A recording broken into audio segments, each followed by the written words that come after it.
আসসালামু আলাইকুম everyone, welcome to জোশ কাপাল ব্লগ। আজকে চলে আসলাম আপনাদের কাছে আমার অ্যানিভার্সারির ব্লগ নিয়ে। দিনের পর দিন ব্লগ পোস্ট না করার কারণে দেখা যাচ্ছে যে ফলোয়ার্স কমে যাচ্ছে, কিন্তু সময় হয়ে ওঠে না যে আমি রেগুলার পোস্ট করি, কিন্তু চেষ্টা করতেছি আপনারা আমার সাথেই থাকবেন।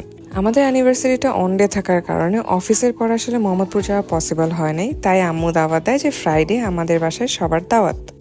যেহেতু অ্যানিভার্সারি উপলক্ষে দেওয়া, সেহেতু খাওয়া দাওয়া তো হবে, আর একটা কেক কাটাও হতে পারে। আমার এক্সপেকটেশন এতটুকুই ছিল, কিন্তু যখন আমার সামনে এই সুন্দর ডালায় সাজানো এত বিউটিফুল একটা কেক আসলো, তখন আই ওয়াজ লাইক ওয়াও, এটা তো আমি এক্সপেক্টই করিনি। পরে জানতে পারলাম যে এই ডালা সাজানোর দায়িত্বটা আর কারণ না, আমার ক্রিয়েটিভ আম্মুর ছিল। অফ ডে থাকা সত্ত্বেও কিন্তু রাস্তায় প্রচুর জ্যাম ছিল, আর সেদিন অনেক গরম ছিল। সো বাসায় গিয়ে দেখি যে নাস্তার আয়োজন করা হয়েছে টুকটাক। আই ওয়াজ ভেরি গ্ল্যাড যে নাস্তার আয়োজন টুকটাক করা হয়েছিল, কারণ আমাদের বাসায় সবসময় অনেক ওভার ইট করা হয়। দেখা যায় যে নাস্তাই এত হয়ে যায় যে আমরা ডিনারের সময় খেতে পারি না। ভিডিও করতে করতে ধরা পড়লো ক্যামেরায় একটা চোর, যে সমুচা চুরি করে খেতে যাচ্ছিল, বাট আমি ওকে ধরে ফেলছি। তারপর চলে আসলো ডিনারের মধ্যে ছিল হচ্ছে তান্দুরি চিকেন, ফিশ ফ্রাই, আর আমার পাপার তৈরি কাচ্চি বিরিয়ানি। সো আপনাদের একটা ছোট গল্প শোনাই যে আমার যখন বিয়ে হয় তখন সেটা কোভিডে ছিল। সো কোভিডে থাকার কারণে খুব ইন্টিমেট একটা বিয়ে হয়েছিল। সো সেইখানে খাবার বানানোর দায়িত্ব কিন্তু আমার বাবাই নিয়েছিল।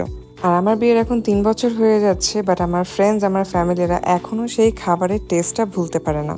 সো অ্যাজ ইউজুয়াল সেই দিনের খাবারও খুবই মজা ছিল, আলহামদুলিল্লাহ। আমি জানি না কয়জন মেয়ে এত লাকি থাকে যে তার বাবা হচ্ছে তার বিয়ের মধ্যে রান্না বান্না করছে।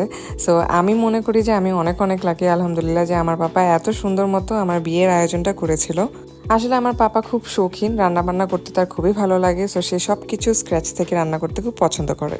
আর এই হলো আমার স্বামীর অবস্থা। খাওয়া দাওয়ার পরে পেটটা একদম গোলটু মোল্টু হয়ে গেছে।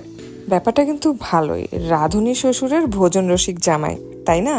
এত কিছু খাবার দাবারের পর আসলে পেটে একদমই জায়গা ছিল না, বা ডেজার্ট না খেলে তো মনে হয় দাওয়াত পূর্ণ হয় না। সো এই ছিল আমাদের অ্যানিভার্সারির ব্লগ। আশা করি আপনারা সবাই ভালো থাকবেন এবং আমাদের জন্য দোয়া করবেন। আর ভিডিও ভালো লাগলে অবশ্যই পেজে ফলো দিয়ে যাবেন।